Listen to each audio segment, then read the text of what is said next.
Being the literary manager at the Alliance, I am spending a lot of my isolated time right now reading scripts. And I often hear, and quite honestly, I often have to ask myself, how do I read a play? And before we launch into some useful strategies and guidelines about how to, let me start with why.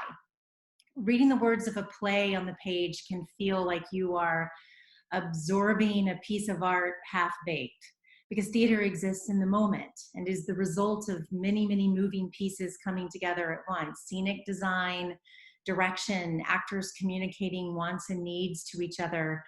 Audience members are led in the theater to absorb what's playing out in front of them in real time.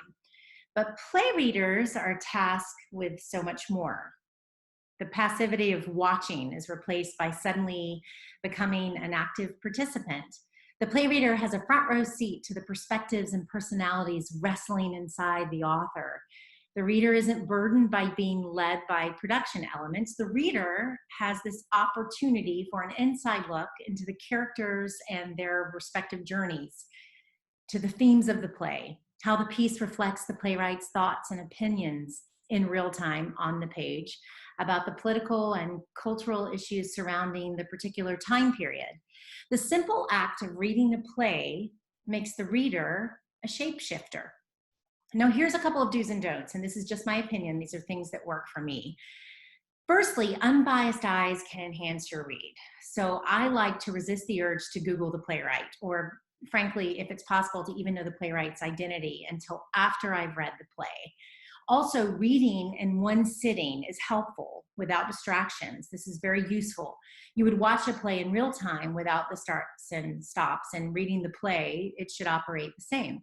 And pay close attention to stage directions. Pay close attention to the character breakdown.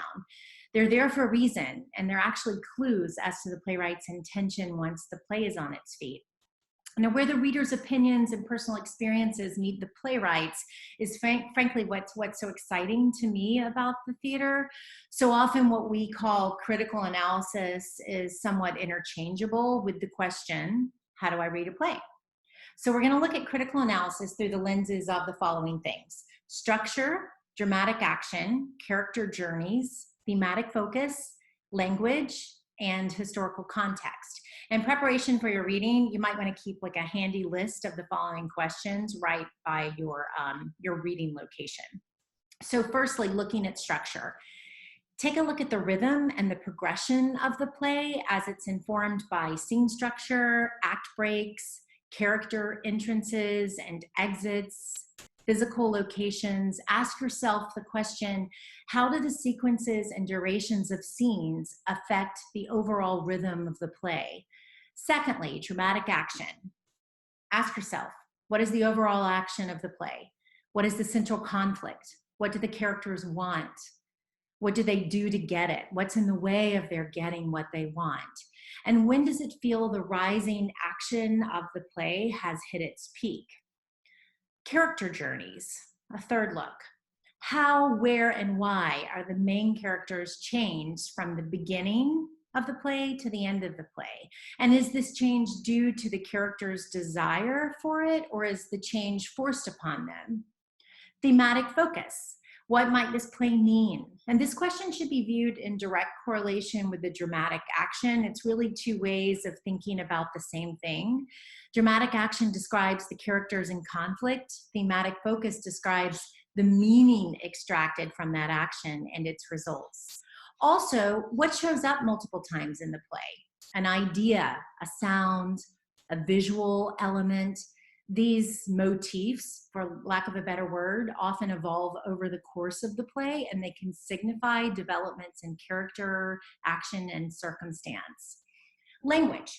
How do the characters speak? What does the language on the page signify as far as social class, region, culture, character traits? Pay close attention to the pauses in the language, and adversely when the rhythm of the language seems to speed up. And also take a good look at those interior stage directions as far as the playwright speaking to pacing in the language. Lastly, look at historical context. Now, most likely the time and place of the story is going to be signified by the playwright at the beginning of the play. So approach your reading with the setting in mind. Where does it take place and when? Because no matter where the play is set geographically and when the time might be, all good writing resonates with a contemporary audience. So pay close attention to how time and place are relatable in a contemporary setting. And lastly, honestly, there's really no right way to read a play. So allow your intuition and your imagination to come into your play reading and enjoy this fabulous moment of joining your mind with the playwrights. So happy reading to you all.